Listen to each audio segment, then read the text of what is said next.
Bonjour, chers frères et sœurs, bien-aimés de Dieu, que la grâce et la paix vous soient données de la part de notre Dieu et du Seigneur Jésus-Christ. Alors aujourd'hui, nous entamons notre deuxième jour de carême, ce cheminement pour se rapprocher vers Dieu que nous avons commencé hier avec le mercredi des Cendres. Et les paroles de la liturgie du jour nous mettent face à un choix qui est crucial et qui a des conséquences qui sont bien déterminées. Dans la première lecture, on nous parle de Moïse qui informe le peuple de Dieu et qui lui dit que le Seigneur les mains face à la vie et le bonheur ou alors à la mort et au malheur. Et quand on lit toutes les lectures qui nous sont proposées aujourd'hui, on voit que le choix nous appartient, que nous sommes libres de choisir ce que nous voulons faire, de choisir la vie que nous voulons mener, mais à condition d'assumer les conséquences qui vont suivre. Parce que on sait très bien que le salaire du péché, c'est la mort. Mais lorsqu'on fait les choses qui sont bonnes et justes aux yeux du Seigneur, on obtient la vie éternelle. Et dans la première lecture, on nous dit que si tu détournes ton cœur, si tu n'obéis pas, tu périras.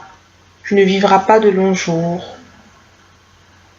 Alors que si tu fais tout ce que le Seigneur te demande, si tu aimes le Seigneur ton Dieu et que tu marches dans ses voies tout en gardant ses commandements, tu vivras, tu te multiplieras et le Seigneur te bénira.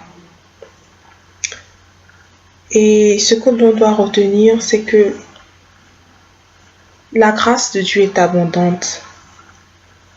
Et tout ce que nous avons à faire, c'est de choisir de suivre le Christ.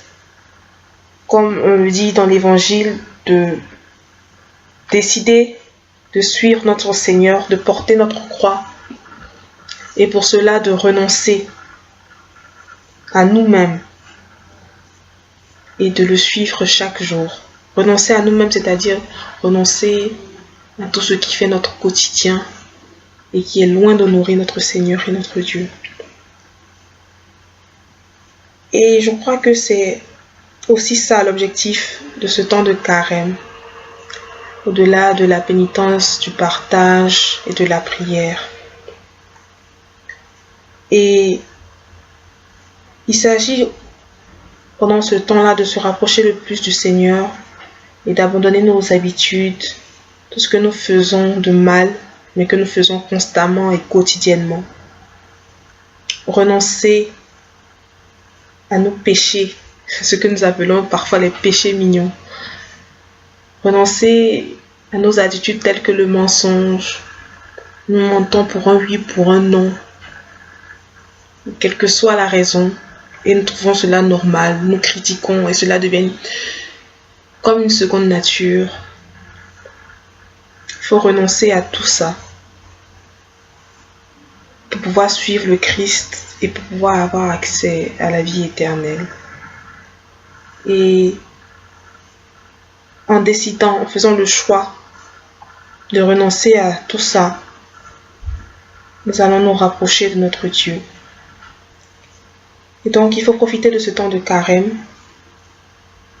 pour prier encore plus et pour demander à Dieu de nous pardonner les fautes que nous avons déjà commises et de nous aider à ne plus les répéter, à être des personnes meilleures, comme disait la liturgie d'hier, à renouveler l'esprit en nous, à nous donner un cœur pur, digne des enfants de Dieu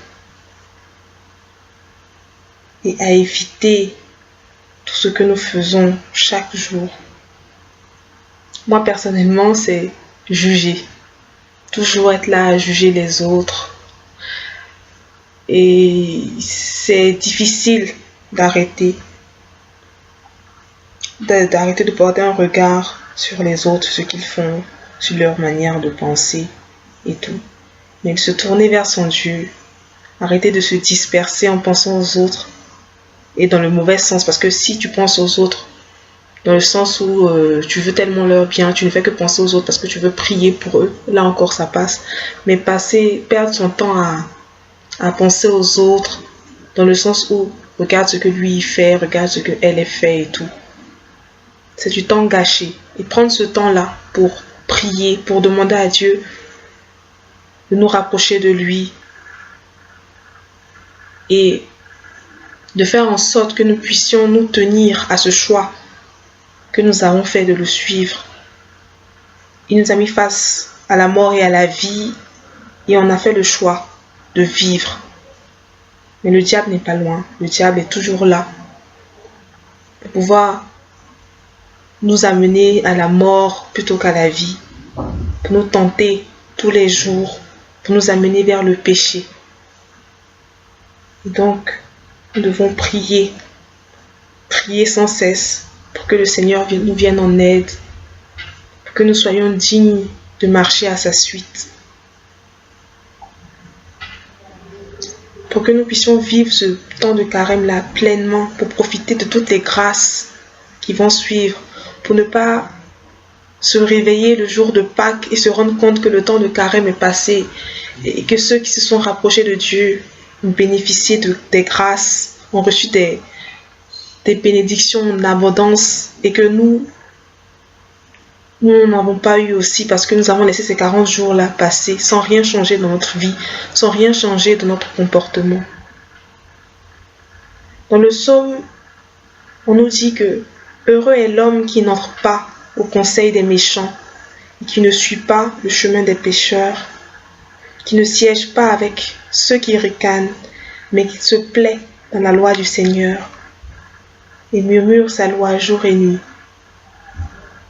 Heureux est cet homme-là. Je pense que nous recherchons tous le bonheur. Et la clé du bonheur, c'est ça. C'est de ne pas siéger au milieu des méchants. C'est de se rapprocher de notre Seigneur. C'est de vivre selon sa volonté. Et c'est de se plaire dans la loi du Seigneur. C'est-à-dire que ne pas respecter pour respecter, mais se plaire dedans. Aimer ce qu'on fait. Aimer être à la suite du Seigneur. Faire tout ce qu'il nous demande afin d'être son ami, afin de recevoir les bénédictions. Afin que, au sortir de ce carême-là, nous aussi nous rentrions en possession de toutes nos grâces pour nous, mais aussi pour notre famille, pour tous ceux qui nous tiennent à cœur.